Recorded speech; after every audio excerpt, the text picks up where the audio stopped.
Okay, so we're on to part 3 of our home climbing wall series.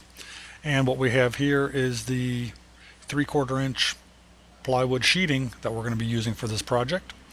I've got 3 panels here, which should be more than enough to get started at least. Okay, as you can see there, those faint blue lines, I've gone ahead and set out my grid pattern for the holes that I'm going to drill into this sheeting for the holds and the T-nuts. I made sure that none of those holes are going to be blocked by any of the support studs that are already in the wall there, which you're going to see here in just a second. But that's how I laid out the grid pattern there. I just used a chalk line, approximately 1 foot measurement starting at 6 inches from the bottom, so that the overlap will still give me a foot distance in between the holds. So let's go ahead and get these holes drilled and move on. Okay, so as you can see here, I got the holes drilled in this first piece of 3/4 inch plywood. And for this project, seriously, do not use anything thinner than 3/4 inch real plywood. Don't use OSB, and don't skimp. It's not worth risking one of those T-nuts pulling through just to save a couple bucks. Anyhow, so what I went ahead and did here is I laid the first sheet on top of my second sheet, because those are going to be an exact match. And as you can see, I went ahead and marked the second sheet through the holes from the first sheet. That's just going to make that second sheet easier to drill out. So that part's done. Those two are exact replicas of each other, and then the third panel will be custom cut. So let's keep going. Okay, so as you can see, that first panel is in place there. I got it supported off the ground by that little cinder block there. Give me the correct distance that I needed. Just happened to work out. And this is the first time you're getting to see the completed stud frame there. And that's how that all came together. There's a view of the backside. And kind of pan up here a little bit and show you, I did a couple boards to go across for extra support. And I'm going to probably put another set a little further up. Okay, now I got that second board in place, that second sheet in place, so I'm all the way at the top looking back into the wall itself.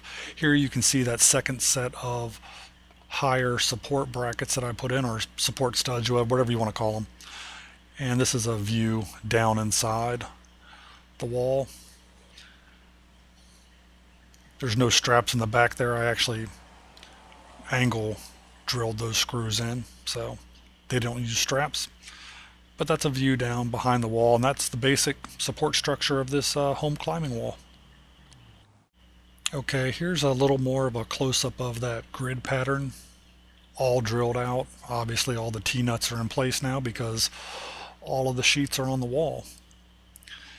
And again, that gives me about a foot between holds. It gives me about 75 different spots to put holds in this wall is what I ended up with, which was good because I only bought 100 T-nuts and 100 bolts. So I can move them around. It gives me a lot of options there. So that's a good view of all the grid pattern there. And let's step back and see if I can show you the finished wall for now. And there you can see from that original space we had, that's going to be the finished wall. At least this part of it. We're going to probably continue a little bit on the ceiling there and do a little bit of an overhang. And I might actually do some straight vertical over top of that window at some point. But this is the basic wall itself. The raw completion.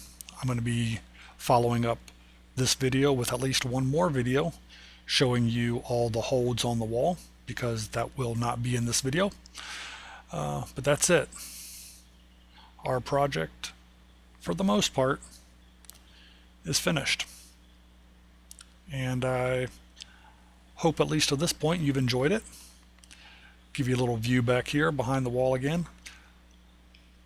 I might put some light sheeting on top of those support brackets, kind of make myself a shelf up there for gear and whatnot. You know, I don't want a bunch of dead space behind there, so might as well utilize it for something. I could put my slack line or whatever I want up there and store it, or the rest of my climbing gear. So that's it. I think it turned out pretty good. I'm real happy with this project so far. I'm in it for less than $100 still. So that's a pretty good deal, considering I reused a lot of the stud wood that I had, and the sheets cost about 22 bucks a piece for that 3/4 inch plywood. So that's it. Little pan up bottom to top here, and please stick around and check out that next video, and you'll get to see the final completed project.